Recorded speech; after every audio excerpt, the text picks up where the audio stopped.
क्लैब्यम् मास्मगमः पार्थ नैतत्त्वय्युपपद्यते क्षुद्रम् हृदय दौर्बल्यम् त्यक्त्वोत्तिष्ठ परन्तप।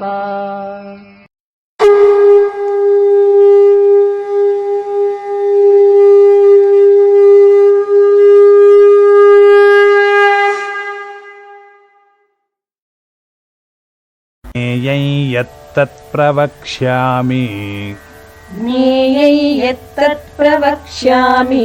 यज्ञात्वामृतमश्नुते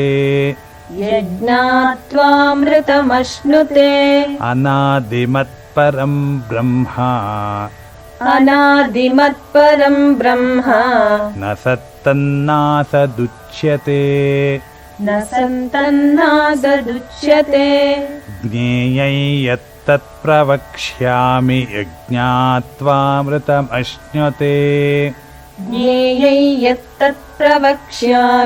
यज्ञात्वामृतमश्नुते अनादिमत्परं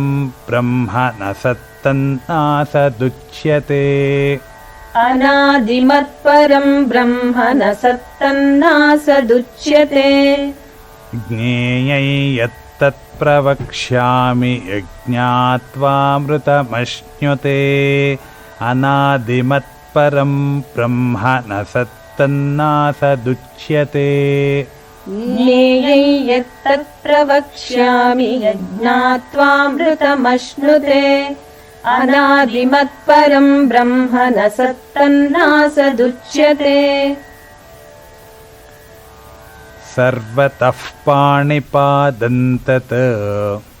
सर्वतः पाणिपादं तत्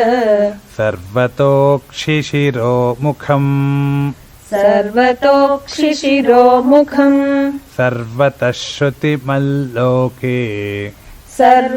श्रुतिमल्लोके सर्वमावृत्य तिष्ठति सर्वतः पाणिपादं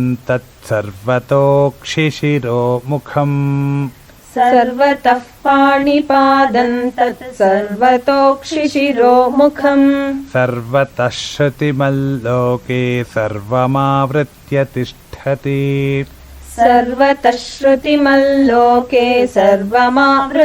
तिष्ठति सर्वतः पाणिपादं तत् सर्वतोक्षिशिरोमुखम् सर्वतः श्रुतिमल्लोके सर्वमावृत्य तिष्ठति सर्वतः पाणिपादं तत् सर्वतोक्षिशिरोमुखम्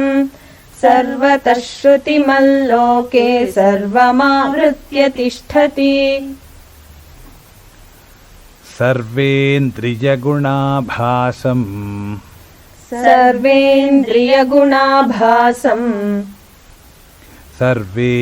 सर्वेन्द्रियविवर्जितम् असक्तं सर्वभृक्षैव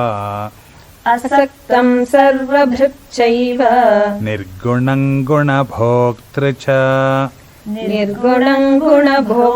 च सर्वेन्द्रियगुणाभासं सर्वेन्द्रियविवर्जितम्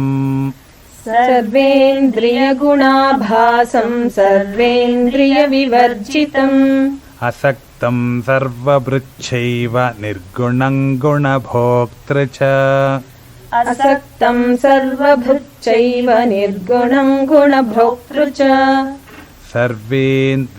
सर्वेन्द्रियगुणाभासं सर्वेन्द्रियविवर्जितम् असक्तं सर्वभृक्षैव निर्गुणं गुणभोक्तृ च सर्वेन्द्रियगुणाभासं सर्वेन्द्रियविवर्जितम् असक्तं सर्वभृक्षैव निर्गुणं गुणभोक्तृ च बहिरन्तश्च भूतानाम् अचरञ्चरमेव च सूक्ष्मत्वात्तदविज्ञेयम् धूरस्तञ्चान्तिके च तत् दूरस्थं चान्तिके च तत्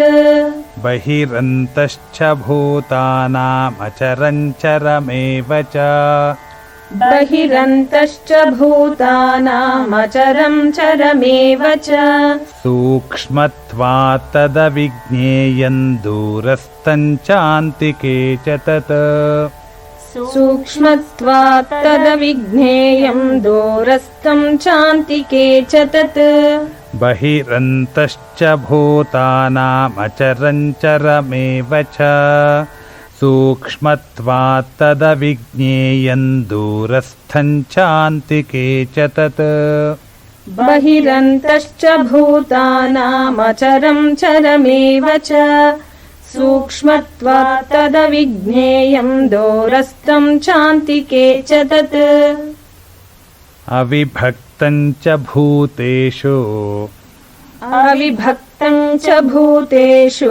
विभक्तमिव च स्थितम् विभक्तमिव च स्थितम् भूतभर्तृ च तज्ज्ञेयम् भूतभर्तृ च तज्ज्ञेयम् ग्रसिष्णुप्रभविष्णु च ग्रसिष्णुप्रभविष्णु च अविभक्तं च भूतेषु विभक्तमिव च स्थितम् अविभक्तं च भूतेषु विभक्तमिव च स्थितम् भूतभर्तृ च तज्ज्ञेयं ग्रसिष्णुप्रभविष्णु च भूतभर्तृ च तज्ज्ञेयं ग्रसिष्णुप्रभविष्णु च अविभक्तं च भूतेषु विभक्तमिव च स्थितम् भूतभर्तृ च तज्ज्ञेयं ग्रसिष्णुप्रभविष्णु च अविभक्तं च भूतेषु विभक्तमिव च स्थितम् भूतभर्तृ च तज्ज्ञेयं ग्रसिष्णुप्रभविष्णु च ज्योतिषामपि तज्ज्योतिः ज्योतिषामपि तज्ज्योतिः तमसः परमुच्यते तमसः परमुच्यते ज्ञानं ज्ञेयं ज्ञानगम्यम् ज्ञानं ज्ञेयं ज्ञानगम्यम् हृदि सर्वस्य विष्ठितम् हृदि सर्वस्य विष्ठितम् ज्योतिषामपि तज्ज्योतिस्तमसः परमुच्यते ज्योतिषामपि तज्ज्योतिस्तमसः परमुच्यते ज्ञानं ज्ञेयं ज्ञानगम्यं हृदि सर्वस्य विष्ठितम् ज्ञानं ज्ञेयं ज्ञानगम्यं हृदि सर्वस्य विष्ठितम् ज्योतिषामपि तज्ज्योतिस्तमसः परमुच्यते ज्ञानं ज्ञेयं ज्ञानगम्यं हृदि सर्वस्य विष्ठितम् ज्योतिषामपि तज्ज्योतिस्तमसः परमुच्यते ज्ञानं ज्ञेयं ज्ञानगम्यं हृदि सर्वस्य विष्ठितम् इति क्षेत्रं तथा ज्ञानम् इति क्षेत्रं तथा ज्ञानम् ज्ञेयं चोक्तं समासतः ज्ञेयं चोक्तं समासतः मद्भक्त एतद्विज्ञाय मद्भक्त एतद्विज्ञाय मद्भावायोपपद्यते मद्भावायोपपद्यते इति क्षेत्रं तथा ज्ञानं ज्ञेयं चोक्तं समासतः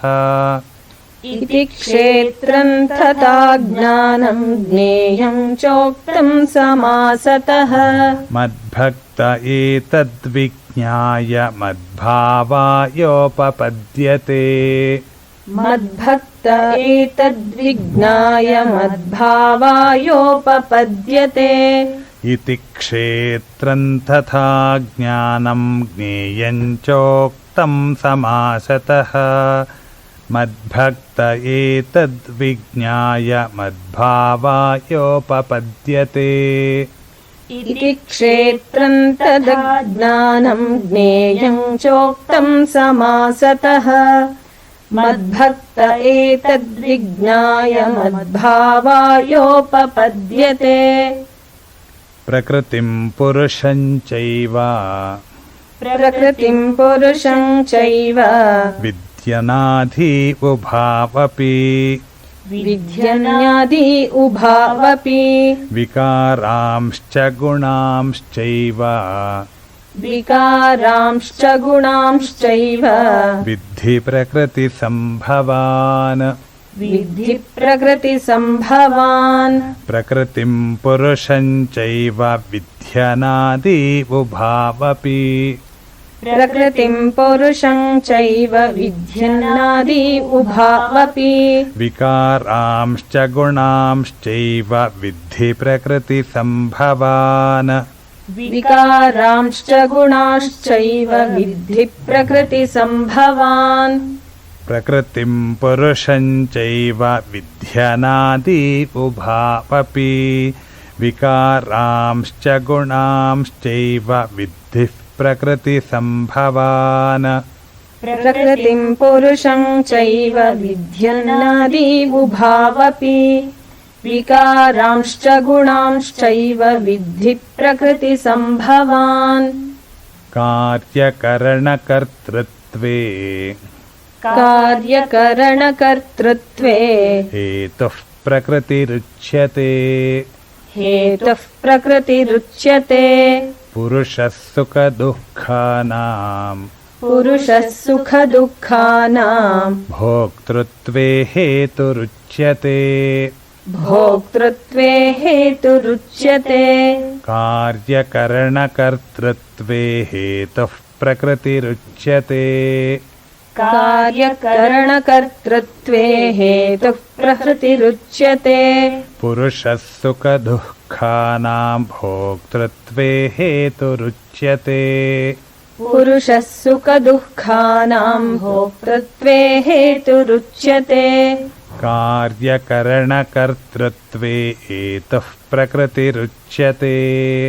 पुरुषः सुखदुःखानां भोक्तृत्वे हेतुरुच्यते कार्यकरणकर्तृत्वे हेतुः प्रकृतिरुच्यते पुरुषः सुखदुःखानां भोक्तृत्वे हेतुरुच्यते पुरुषः प्रकृतिस्थो हि पुरुषः प्रकृतिस्थो हि भुङ्क्ते प्रकृतिजान् गुणान् भुङ्क्ते प्रकृतिजान् गुणान् कारणं गुणसङ्गोऽस्य कारणं गुणसङ्गोऽस्य सदसद्यो निजन्मसु सदसद्यो निजन्मसु पुरुषः प्रकृतिस्थो हि भुङ्क्ते प्रकृतिजान् गुणान्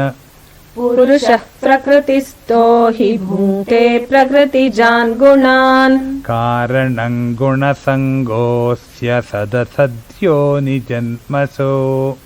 कारणं गुणसङ्घोऽस्य सदसद्यो निजन्मसु पुरुषः प्रकृतिस्थो हि भुङ्क्ते प्रकृतिजान् गुणान् कारणं गुणसङ्गोऽस्य सदसद्यो निजन्मसु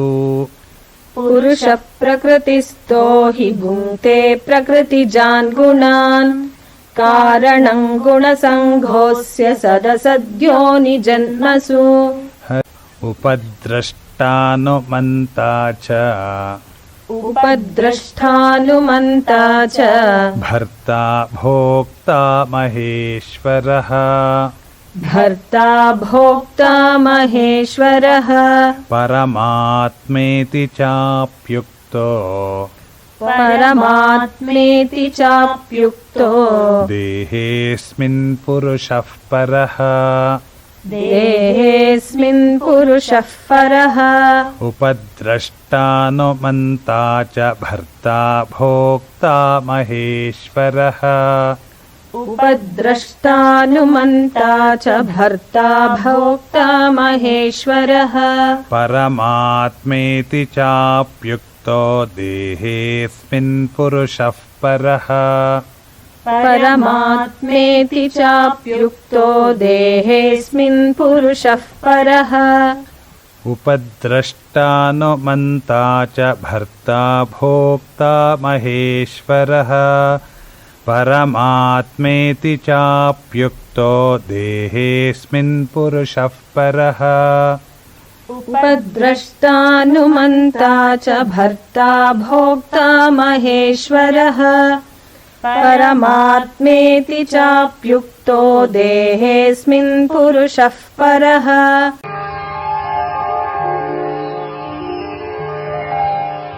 ज्ञेयं यत्तत् प्रवक्ष्यामि यज्ञात्वामृतमश्नुते अनादिमत्परं ब्रह्म